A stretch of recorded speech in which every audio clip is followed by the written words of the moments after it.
The room didn't laugh all at once.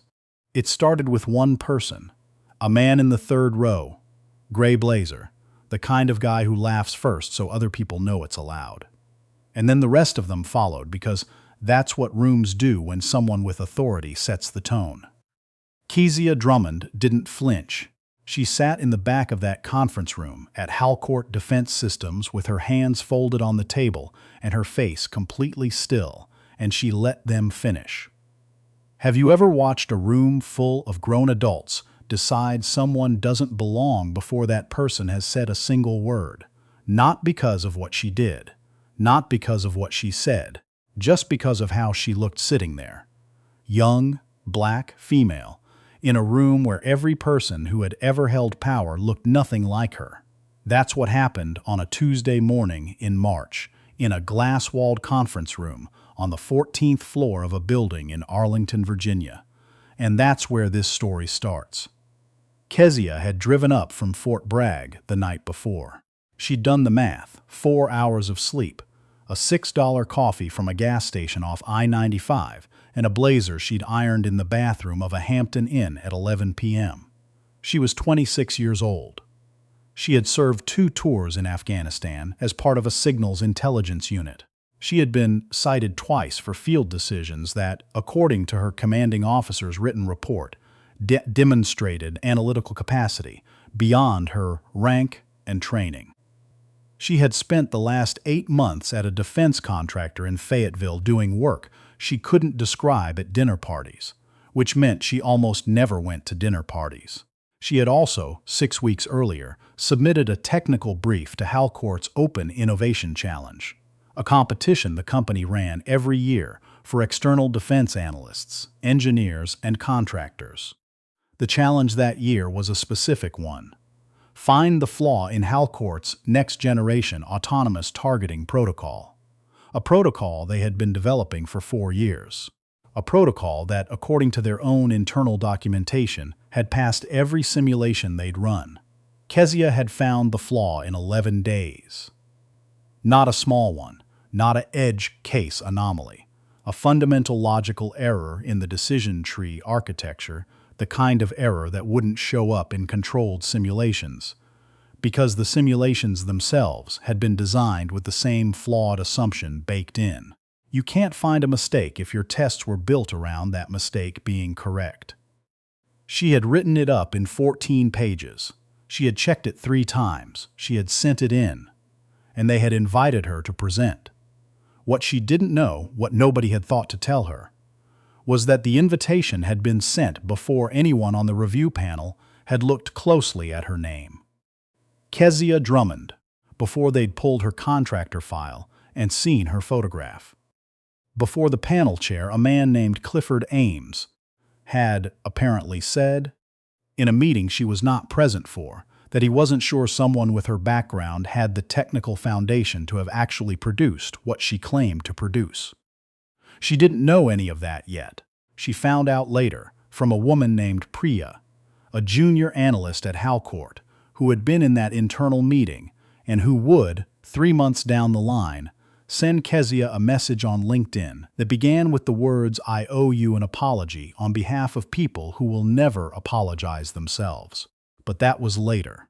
On a Tuesday morning in March, Kezia walked into conference room 14C and set her laptop on the table. And the man in the gray blazer, she would eventually learn his name was Roland Fitch, senior systems architect, 15 years at Halcourt, looked at her and said, "Are you here to collect the breakfast order?" The woman to his left pressed her lips together. A man near the window looked at his phone. Someone moved a coffee cup.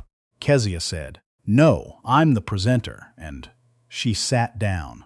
That's when it started. The half smile from Fitch, the glance he exchanged with the man across from him, the almost imperceptible shift in posture that traveled around the table.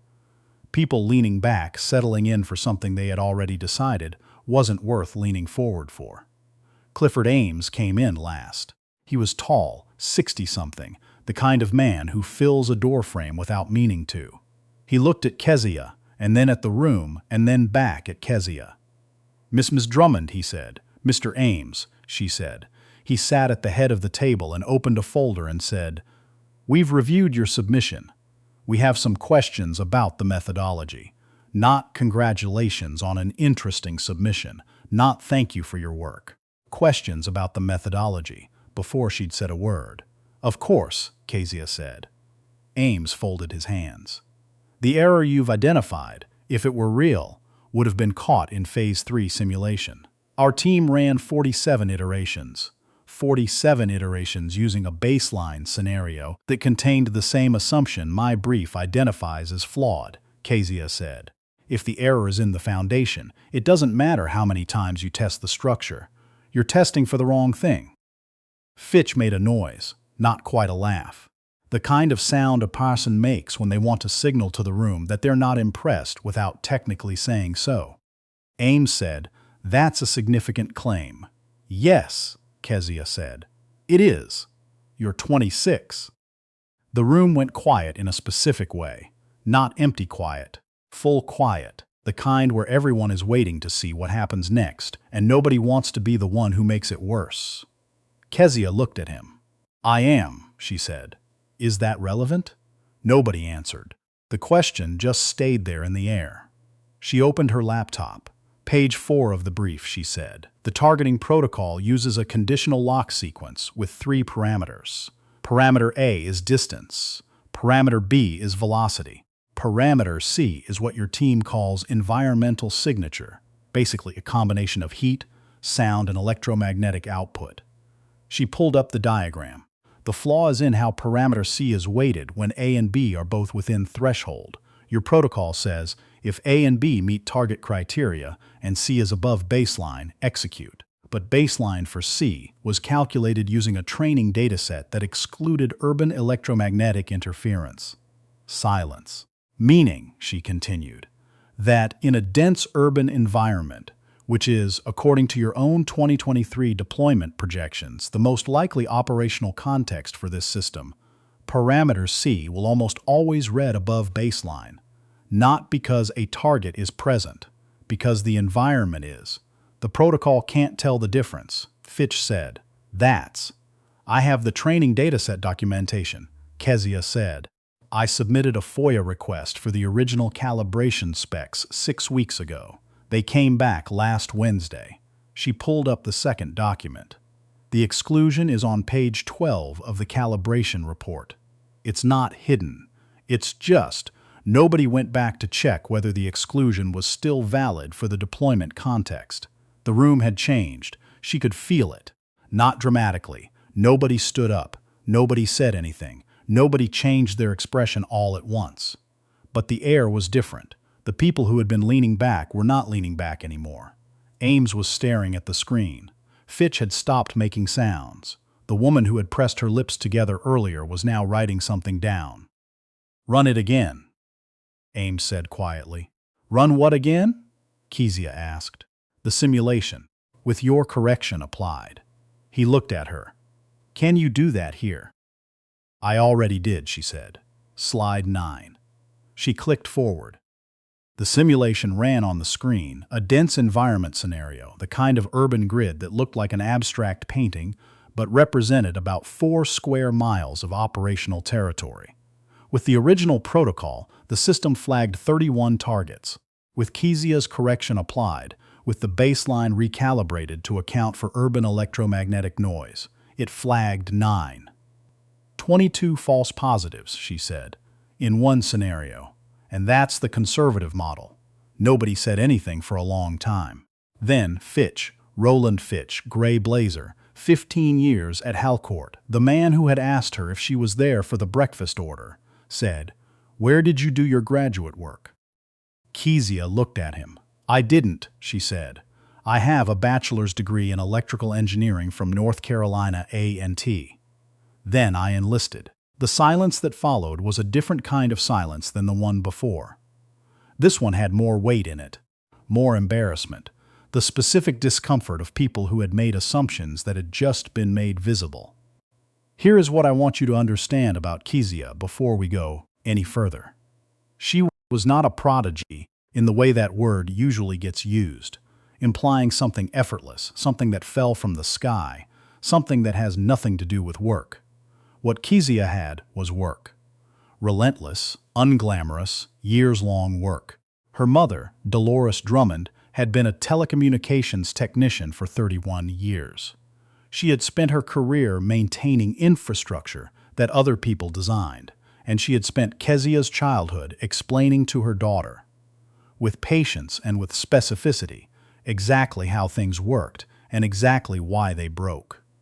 Not in a fairy tale way, in a practical, here is the component, here is what it does, here is what happens when it fails way. Kezia had grown up understanding that systems have logic, that the logic can be found, that most errors are not random. They are the inevitable result of an assumption that was wrong from the beginning and never questioned, because questioning foundational assumptions is uncomfortable, and because the people most likely to question them are often the people who were never involved in making them. Her mother had told her this when she was 11 years old, standing over a broken refrigerator in their kitchen in Greensboro, North Carolina.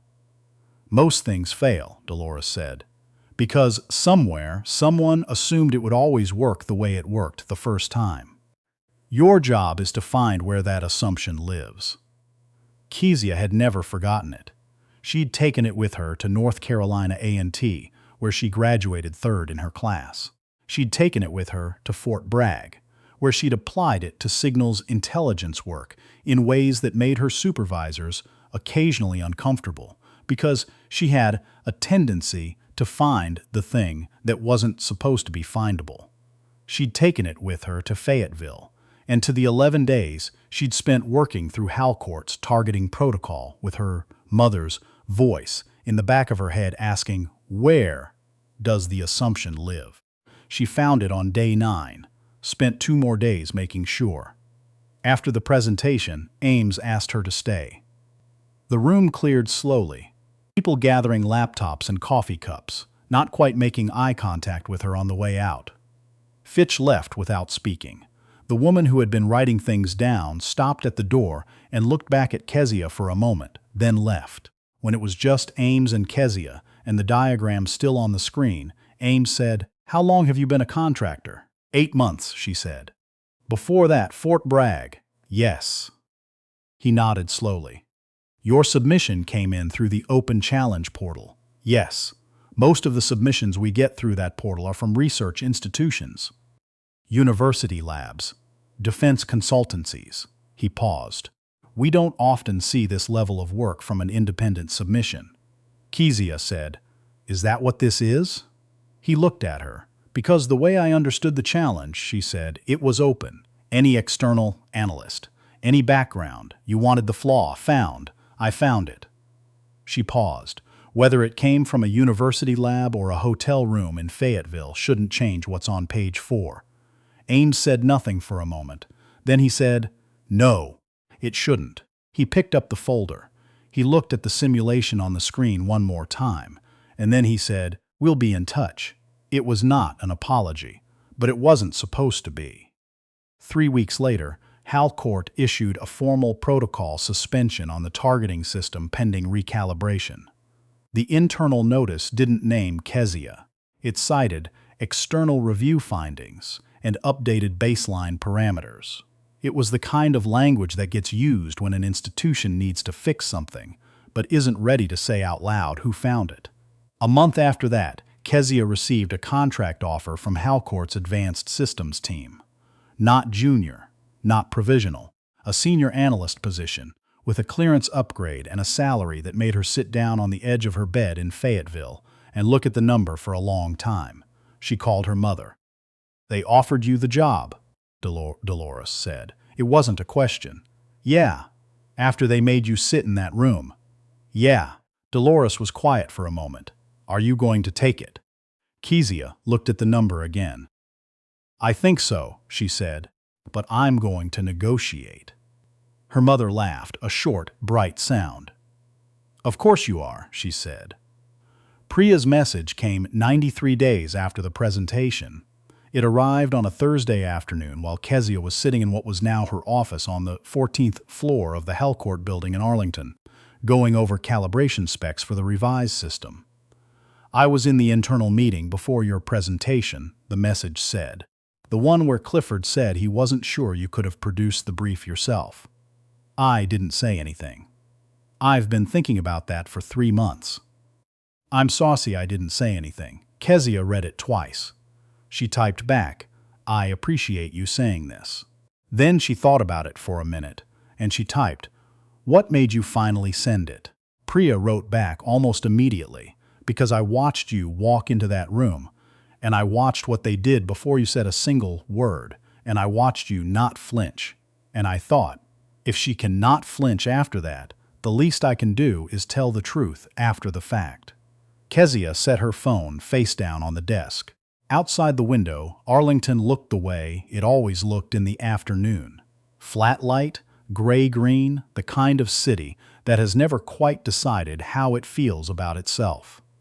She had been in this office for 6 weeks. She had already found 2 more assumptions in the revised system that needed checking.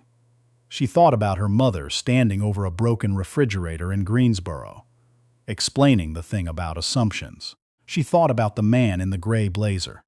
She thought about the quiet in the room when she'd said, "I didn't," in answer to the question about graduate school, the specific quality of that quiet, the weight of it, what it meant that 22 years of assumptions about who gets to know things had been sitting in that room with her the whole time.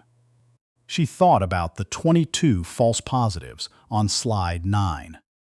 22. In one scenario, she picked up her phone and replied to Priya, "Thank you for telling me. It matters." Then she turned back to her screen and she got back to work, because that is what she had always done, and that is what she was going to keep doing, and no roomful of men who had already decided the answer was going to change that. Not now, not ever.